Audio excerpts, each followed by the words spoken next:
80 divided 4 parenthesis 3 plus 2. How do you solve this? And let me tell you, answer is not 4.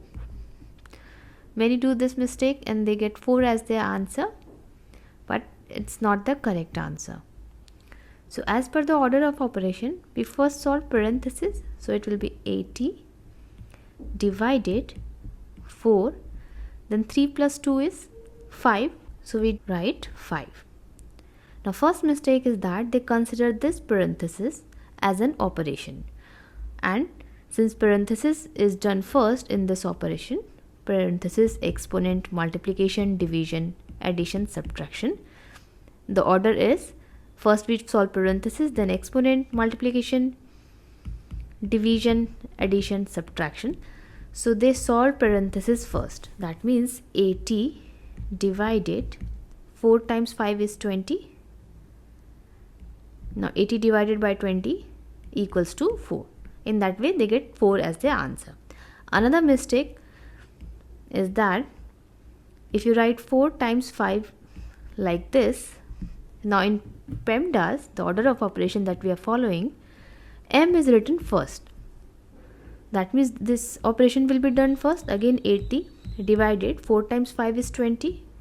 Again you are getting 4 as your answer. But this is not how it's done, because this multiplication division, they have equal priority. They are reciprocal actions.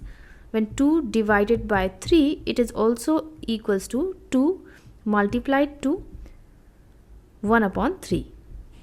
They are reciprocal actions, therefore they have equal priority. They are grouped together, and to solve which operation to do first, we solve them from left to right. So from left to right, you see we have division first, so it will be 80 divided by 4 first. 80 divided by 4 is 20, then times 5. Now 20 times 5 is 100. Therefore correct answer is 100 and not 4. Now what if we have written 4 plus like this? So we have 4 plus like this. In that question, we cannot start solving from here considering the left to right rule, because left to right rule will only apply on division, multiplication. Addition or subtraction will always come after the addition, multiplication. How did you solve it? Let me know in the comment section. Thanks for watching.